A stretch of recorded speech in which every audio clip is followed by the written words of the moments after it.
evening from London, wrestling fans. I'm your host, Ben Allison, and you are listening to Wrestling Republic's daily broadcast, a 45-minute daily show where we discuss everything going on in professional wrestling. And today, well, we have a lot to talk about. So without further ado, I'm going to bring in the co-host. How are you today, Clark? What's going on, Ben? I'm stoked to be here. As always, happy Friday, everybody. Let's get into it. I'm excited. We got SmackDown, hockey game tonight. We got good wrestling this weekend.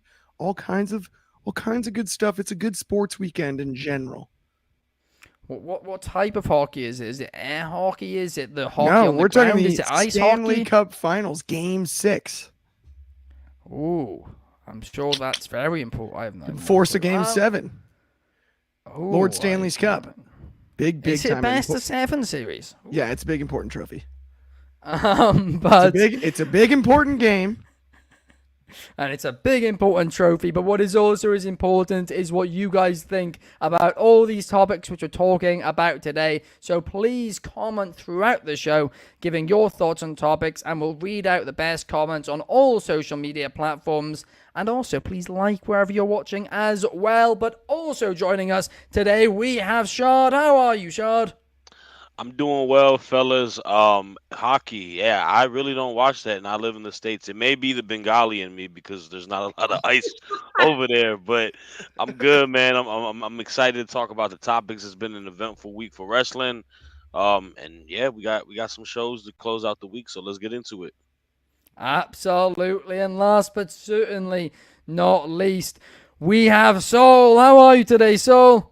See, it's funny there, when you mention hockey, I'm pretty sure that's a martial arts form here in Scotland that we used to beat up the hooligans on the weekend. But I mean, fair enough to you, mate. If you use that as an actual sports, fair play. No, I'm good. I still, suit's actually a bit torn from the deathmatch show that I was working, so I need to repair it. So I have the long jacket, but every other part is a bit in the mend at the moment. But nonetheless, I'm excited to get in here, talk about what's going on at the moment. Yeah, let's get into it. It's gonna be fun. Did they put you through the table as well? No, I was just pished and I fell off the ramp. You fell walking? Yeah, pretty much. Respect. Like the shirt, by the way. So. No, yeah, thanks. Yeah, is that the print Hey. Did you just bounce back up and immediately say nobody saw that? Just walk it off like a champion? Oh, no. This was before doors opened, so nobody was there pretty much. Early in the night. You might be the first person in history to go to a deathmatch show and get injured in something which has got nothing to do with a deathmatch. I'm sure, some internet reviewers' mentalities were hurt just watching these kind of shows. Like, oh no, this isn't wrestling. This is something barbaric. Oh my god, my poor little pretty mind. How can it explode? Right. Enough about Ignacio. Let's get on to the first topic. And the first topic is about CM Punk. I'm sorry to bring him.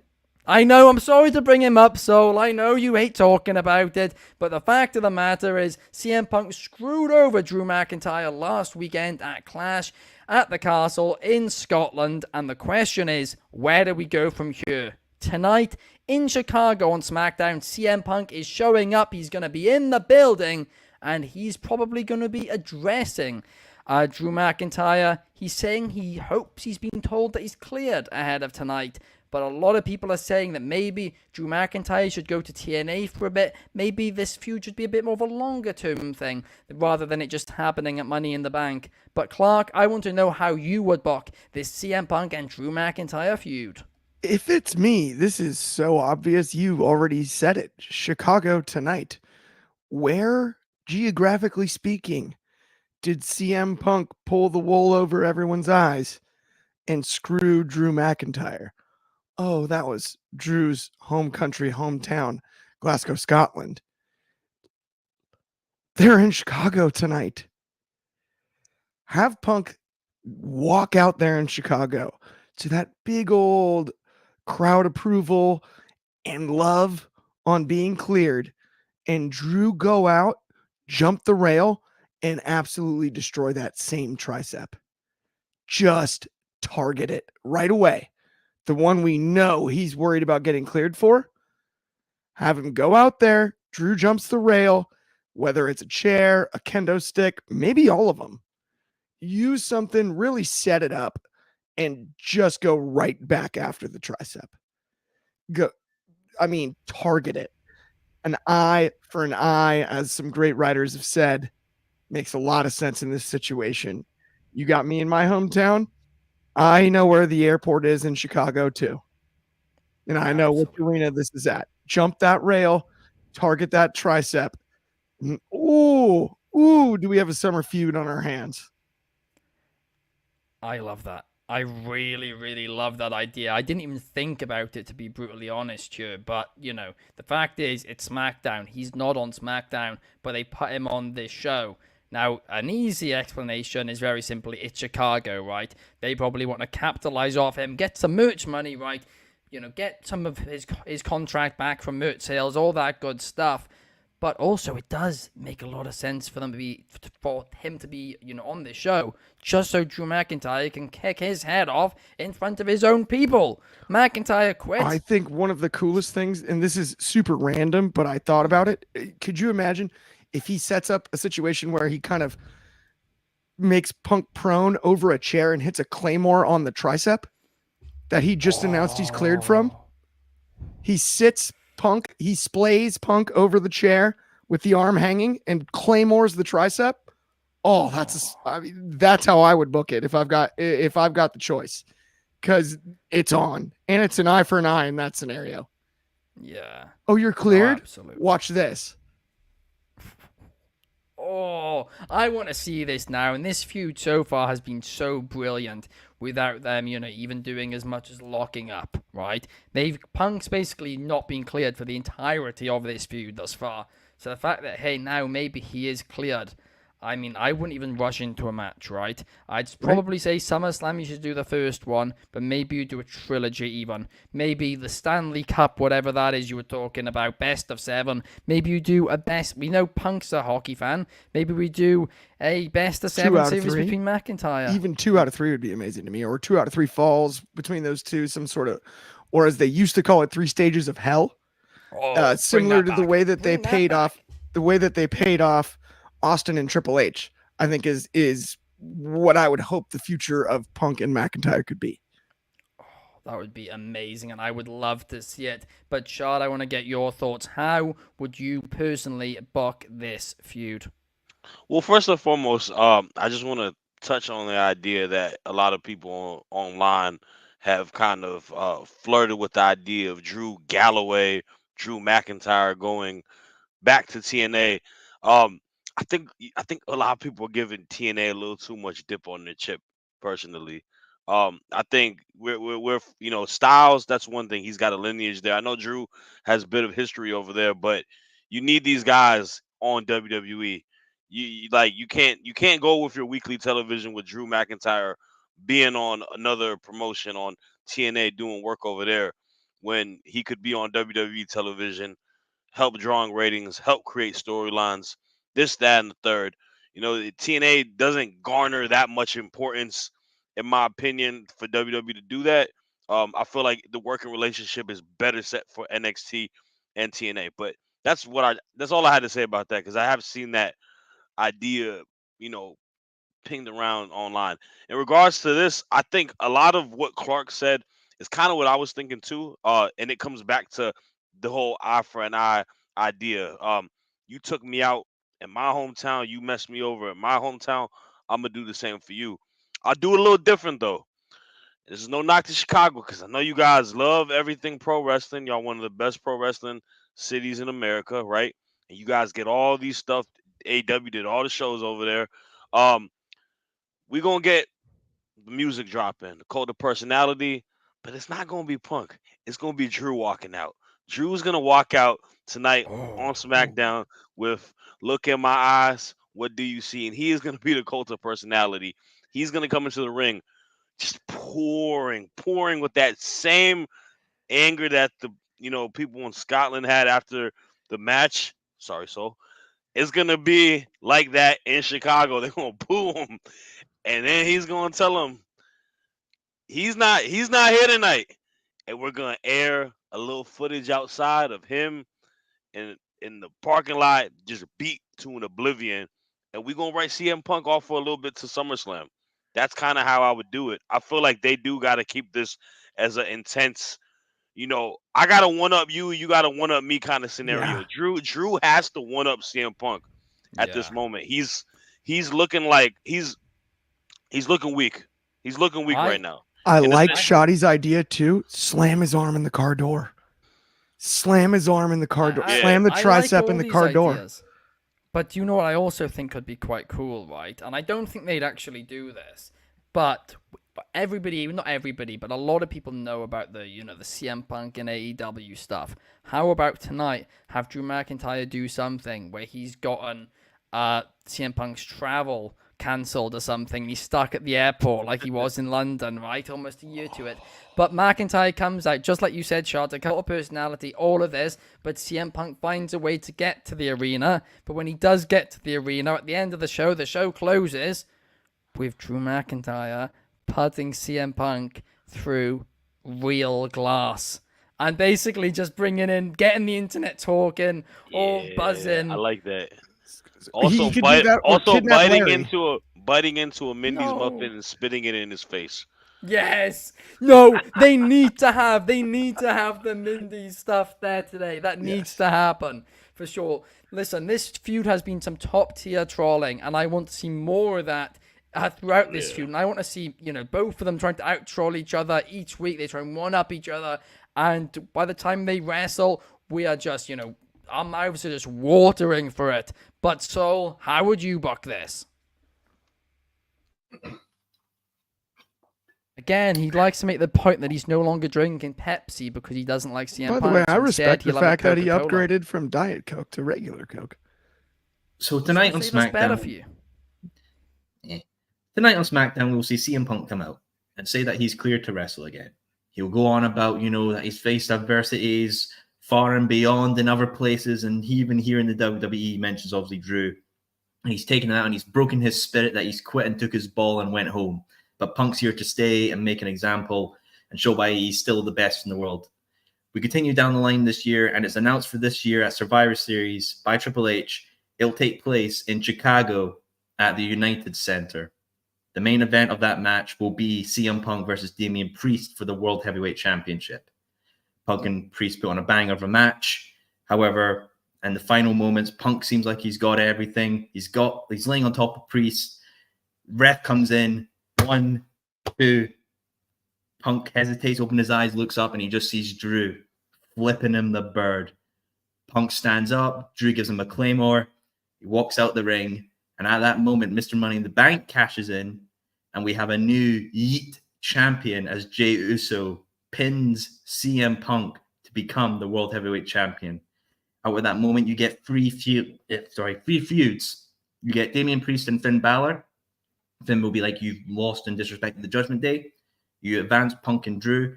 And with Jay, you could always look back and give the brothers another chance at Jay and Jimmy at WrestleMania. From that Survivor Series main event in United Center, you would announce on Raw that CM Punk would be making a statement, cult of personality hits, and it's Drew comes out. Drew comes out and says, yes, I quit and took my ball, but that fire of hatred of that Punk little prick just festered in me, and I knew I had to ruin his moment in his home country, in his hometown with his home people like he did to me. Punk's gone until the Rumble. We get to the Rumble. Drew's in the final 4, and at 30, it's Punk. And Punk costs Drew in the Rumble, and he happily takes himself out as well just to get that fiery feud at Drew. And then it's announced WrestleMania 41 in Las Vegas. It will be Drew versus CM Punk. You don't have to honestly put a crazy stipulation on this. No Hell in a Cell, no Last Man Standing, no I Quit. Just have it be a match, or like even just a no DQ match or something like that. Nothing too extravagant, because when these two lock up for the first time, people are going to be intense and having fun with it either way. Yeah. That's how I would do Punk and McIntyre. You could easily let this fester, let this build, let the two-man group just absolutely hate each other to the end of the earth until they end up blowing it all in Vegas, because apparently a lot of people like to blow a lot of things in Vegas, mostly wallets and bank accounts. But let these two men blow their hatred and just have an absolute barn burner. I do love a lot of that. A few things such as No way is Priest going to beat Gunther, right? But we'll get onto that when we get close to SummerSlam. But I love a lot of what you are saying. And I also love the idea of this being a long-term story. Because, I mean, the substance is there. There is enough stuff there for them to make it, as long as you just said, for sure. Also, before I forget, Clark, the other day on this show, we were having a conversation, right? And a conversation about specifically Cody Rhodes' hair and his hair being dyed. I have found out the answer, right? The thing which we were talking about was how... Call his barber? No, well, almost. Basically, the conversation the other day we were having was how on earth did Cody Rhodes in AEW go from having blonde hair to black hair, which that part's easy, to then blonde again a week later? Like, it was just crazy. Like, how on earth can that happen so fast? So I have spoken to a hairdresser about this. Otherwise known as my girlfriend. Monster shout out, Melissa. Absolutely. And I found it out, right? Because men's hair is so short, it's way easier to dye quicker. So it could have easily have been done in a few sessions within a week. The only issue is, it would really damage your hair. And his hair is actually really damaged, which is why it stands up the way it does. It couldn't actually go down if he wanted it to. It is like that now because it is so damaged. It just sits there because it's like... He fried. His hair, you can tell fried. definitely. That's what I wrote it in the comments too. His scalp hates him.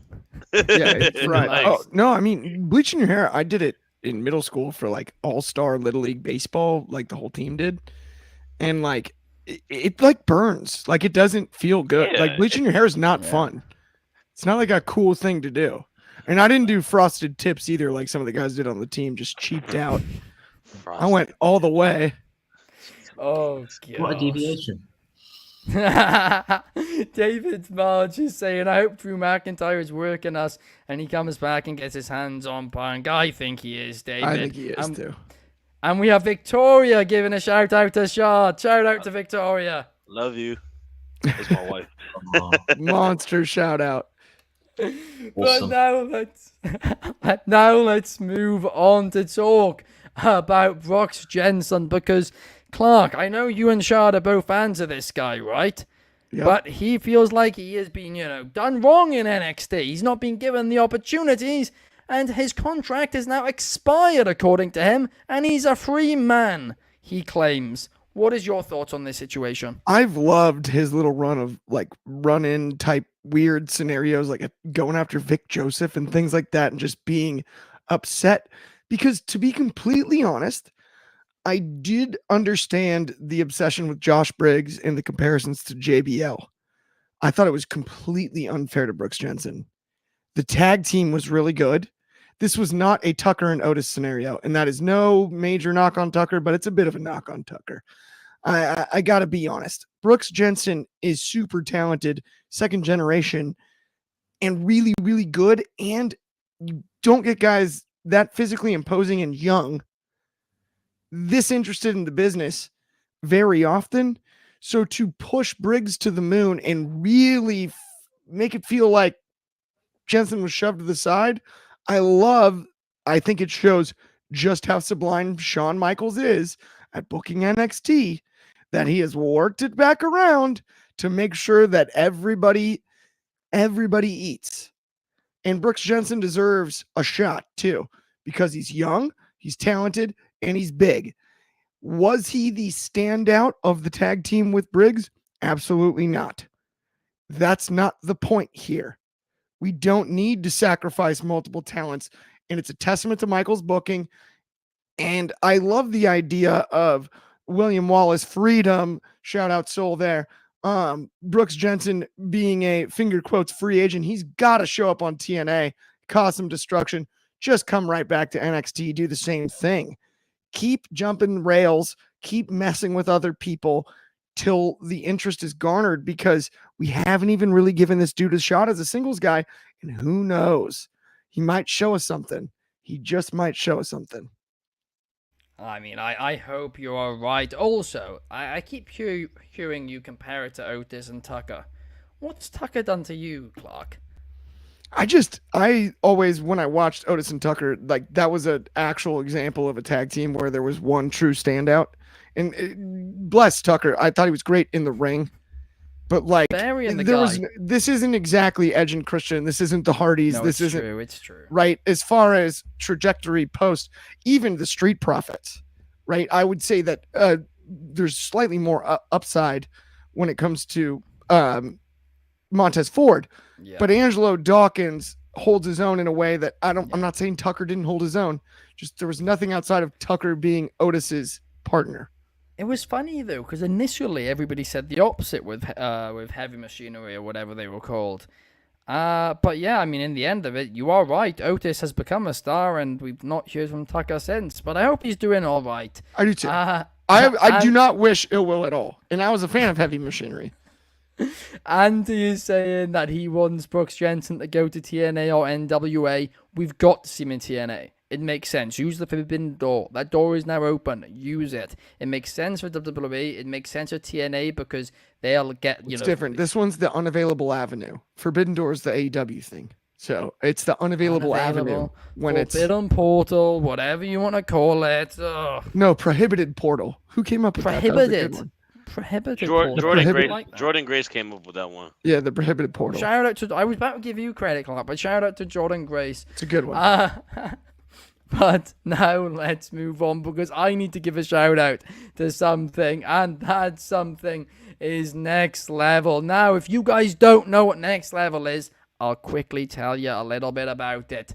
Basically, they put all our social media links all in one place, and that place is nxconnect.me/Wrestling Republic to see all our content across all platforms linked all in one place. Additionally, they have an app with a thriving wrestling community on it, and it's completely free. Once again, it's nxconnect.me/Wrestling Republic to see all our content across all platforms linked all in one place. But moving on to the next topic, it is time to talk about somebody who I believe in. Shad, I hope you believe in him, and that man is Joe Hendry. Name and he appears. I believe in Joe Hendry.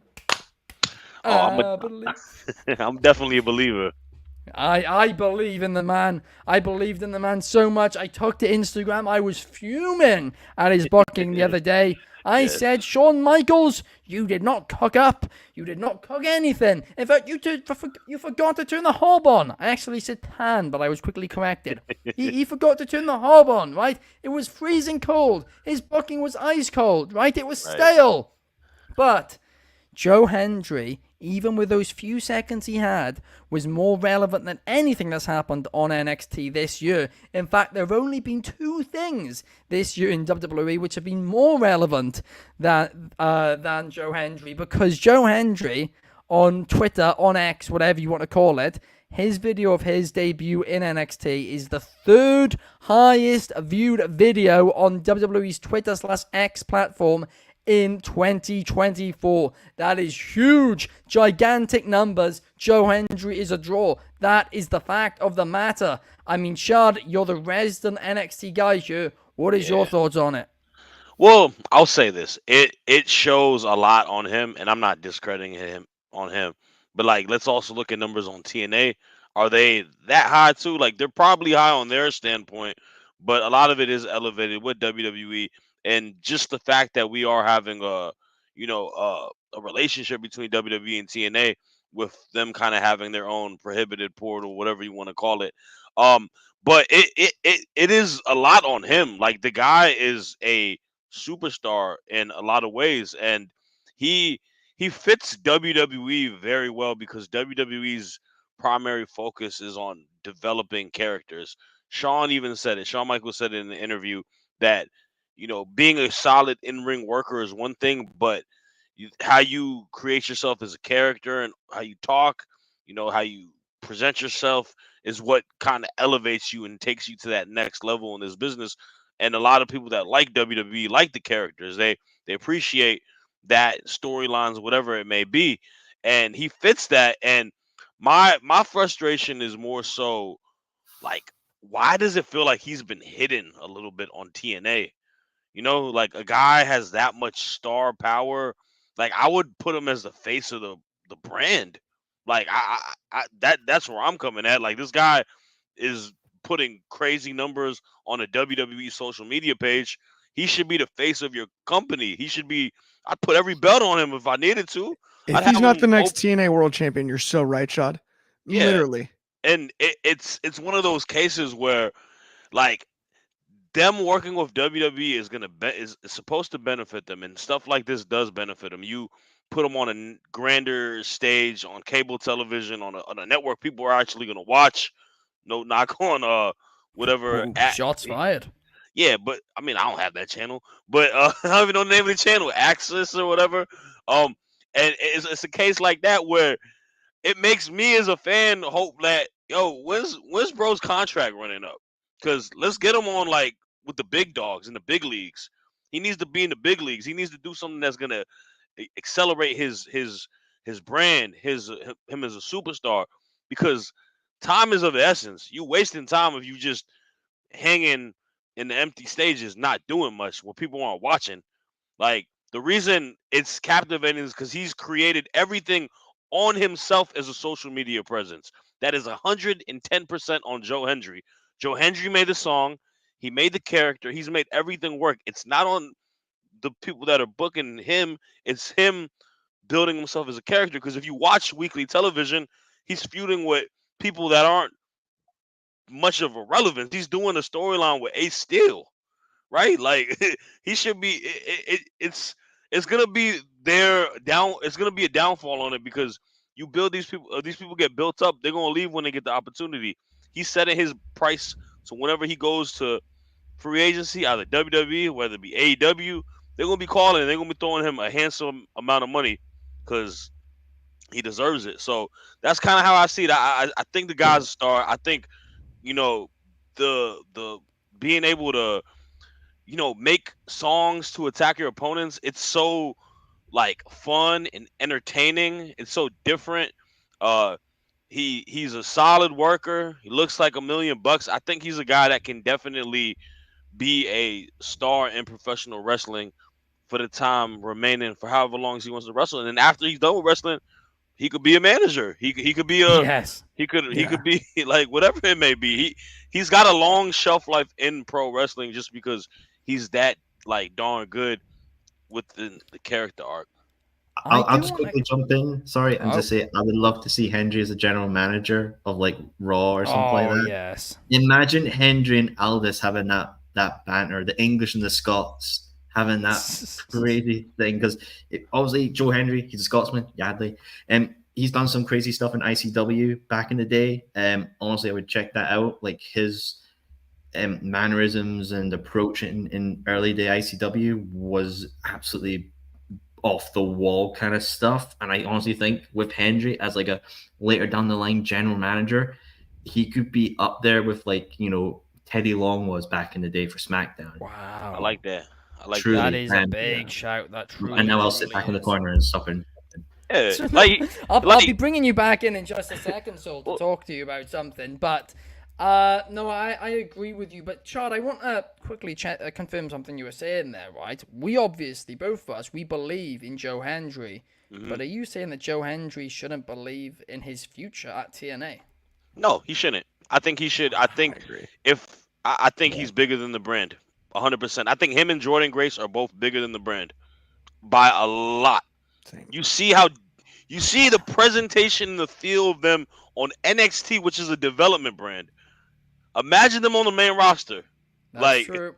They will work on the main roster, bro. Trust me. The WWE they can, if they believe, no pun intended, in you, they're gonna push you. Look at LA Knight. It was the same. Yeah. Eli Drake was the same case when he was really good. He had the whole dummy thing, and he's doing the same thing in WWE, and he's one of the most over wrestlers in the main roster.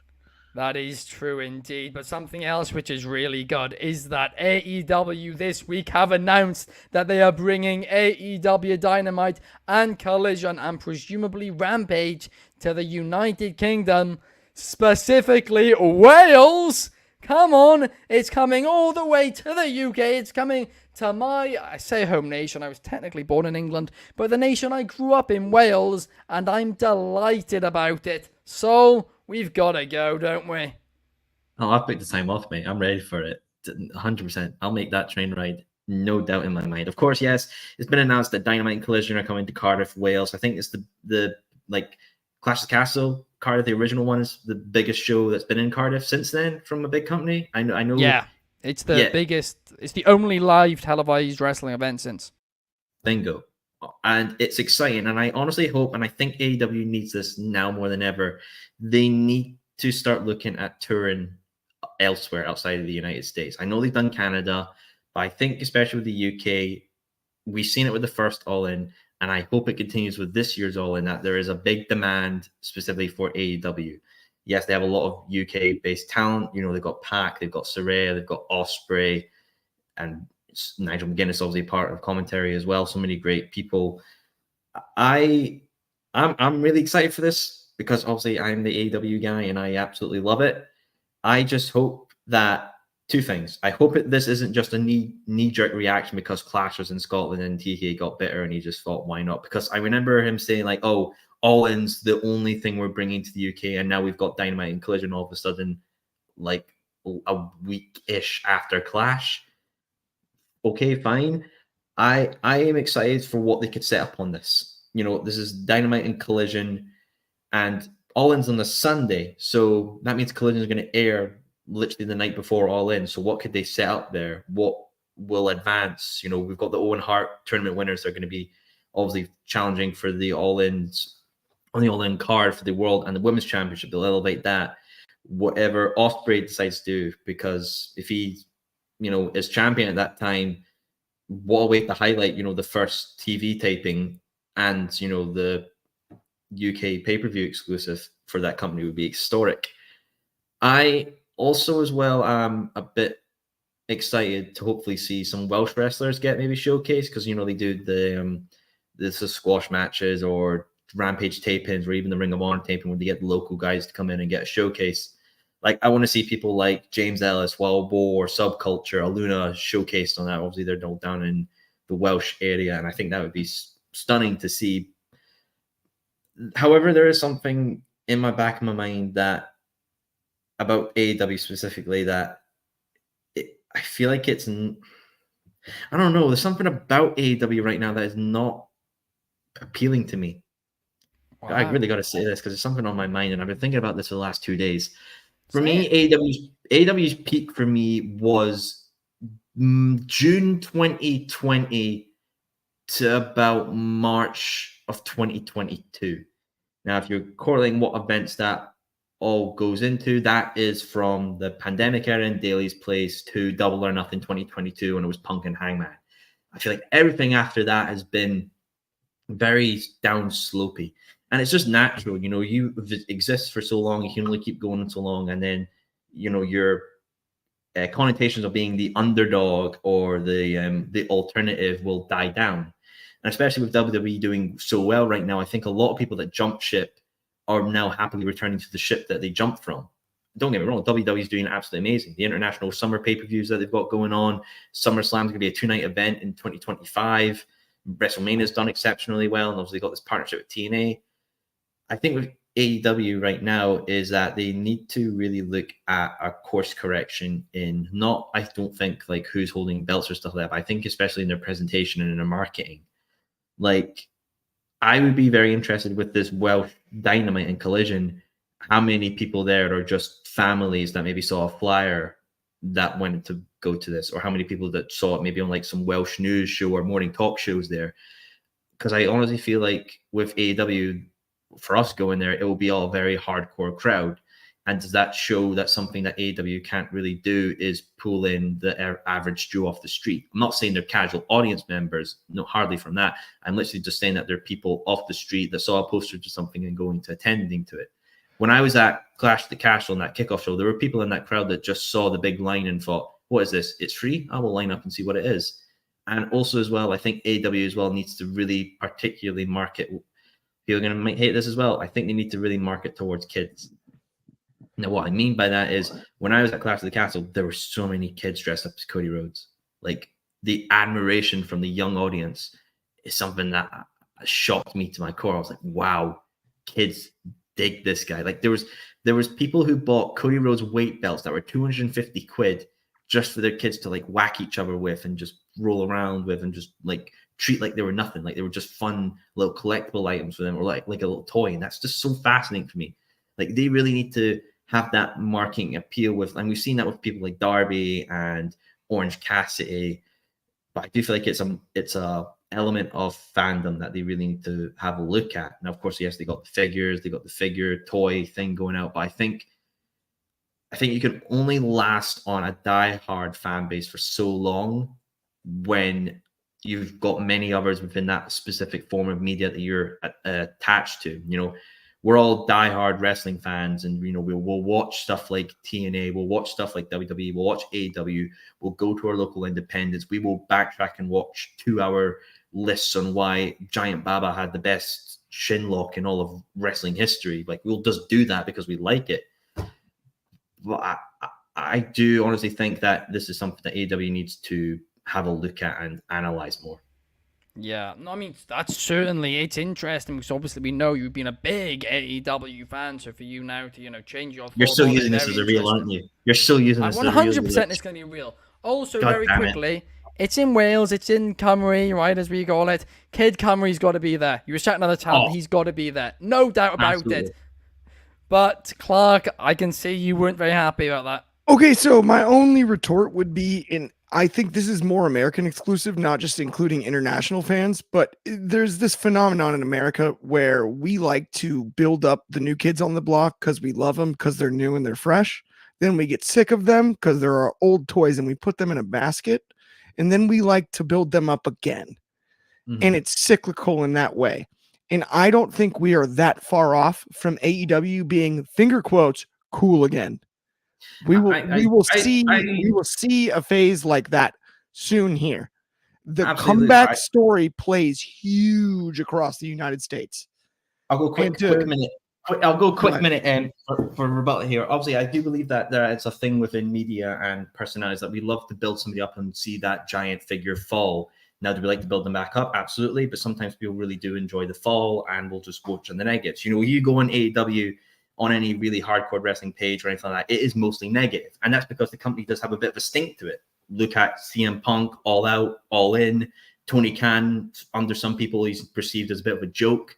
Obviously, they've let a lot of talent have gone. Cody Rhodes, Ethan Page, Brian Pillman But I mean, Jr. remember, the WWE survived the steroid scandal. Absolutely, of and course. Jimmy Snuka being a murderer.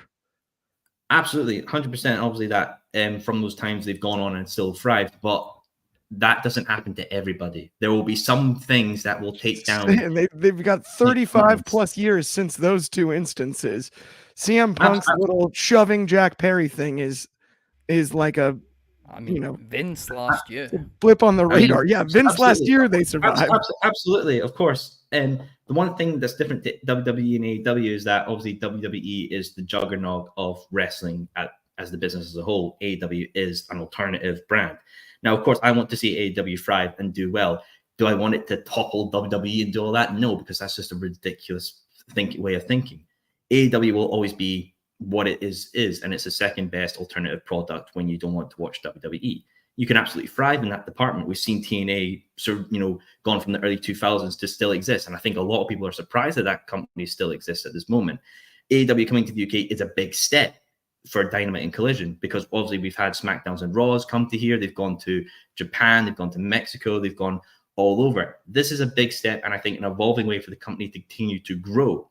Establish your TV hold in the UK, because think about how much advertising we'll probably see for, hopefully, it's showcased on ITV4. They'll hopefully show all that. If they don't, it's a big misfire, because if they don't take advantage of being in another country and advertising where your product is shown, either on Triller or ITV4, then you've not learned. I hope they do. I want AEW to succeed. I like Tony Khan, unlike some people on WR's team that we know. I don't have any problem with him. But at the end of the day, I'm also a fan of the weekend preview, and very I like quickly, Shad Khan. Lorty_CJAS on Instagram is saying 500k was AEW's TV rating, and that's been confirmed now. I mean, that's awfully low. But anyway, that's a topic for another day for sure. Today, we need to talk about the SmackDown ratings. Let's focus on the pro. Yeah, come on, we got a show to do, lads. Let's not get shite track now. SmackDown preview tonight on SmackDown. Cody Rhodes will respond to the Bloodline's attack. LA Knight will confront United States champion Logan Paul, and Randy Orton will take on Tama Tonga and Carmelo Hayes in a Money in the Bank qualifying match. Well, we'll also have another Money in the Bank qualifying match when Kevin Owens will take on Andrade and Grayson Waller. Soul, I'll start with you. Who do you reckon is going to advance from these two Money in the Bank matches? Randy Orton and Andrade, I think, would be a very good way to do it. Obviously, Andrade has the speed title. Good way to showcase the speed title if they can actually show it on pay-per-view. Randy Orton, legend, be cool to see as well. But obviously, Carmelo Hayes is there as well, and you kind of want to build up the new star. But how many times we have Randy Orton in a Money Bank match before he ends up having to hang up his boots as well? Interesting note, though. No women matches. Good God, that's not good. No Bailey, no women tag belts. Well, I mean, if there won't be one, then I'll complain. So far, they've not showcased the women tag belts. They've not showcased the goddamn women tag belts. They've just literally had the championship changed. They were literally shown on that walking in a preview segment on Raw. And if they're not on SmackDown, then it shows they don't care about these bloody belts. They're literally just there as a participation trophy. I mean, fair enough. To be fair, they didn't showcase them much on Raw, I will say that. But hopefully they do feature women's wrestling tonight on SmackDown. And I have no doubt they will. They always do a good job at it. But hopefully more. Shad, what about you? Who do you reckon will be advancing tonight on SmackDown? I got Carmelo Hayes advancing in the first match. I think we'll have an advancement with this whole Bloodline Orton Cody fiasco that we have going on. And I think this is a great opportunity to get Carmelo Hayes in the right footing. Carmelo Hayes thrives in ladder matches. I think it's a good way to showcase him in a Money in the Bank match and kind of get him to, build him up a little bit. The second match, it's tough because I want to pick Kevin, but I think he's also going to be tied to the Bloodline stuff. So I'm going to pick Andrade. I think similar to like Carmelo Hayes in the stands, I think he's a guy who's incredible in the in-ring circuit, and I think he'd be a good addition into the ladder match as well and kind of help build him up a little bit more too. I got Melo and Andrade as well. I love those shouts. I really, really do. And both your point and Soul's point, Andrade has actually got the speed title in the render for tonight's episode of SmackDown, which Ricochet never had. So maybe they are allowed to show it on TV now, which again, I've said it before, say it again, awful marketing. Or the fact that X wanted that in the deal, if that is true, what Ricochet said, that the title could only be shown on Twitter. Awful marketing when a belt does a lot of marketing for you. It's a platform owned by Elon Musk. Let me not say nothing mean about Elon Musk. We're on X as well. We love Elon Musk. We love X. It's exceptional. It's a brilliant platform. Don't shadow ban me. Follow me, Ogden V703 on X.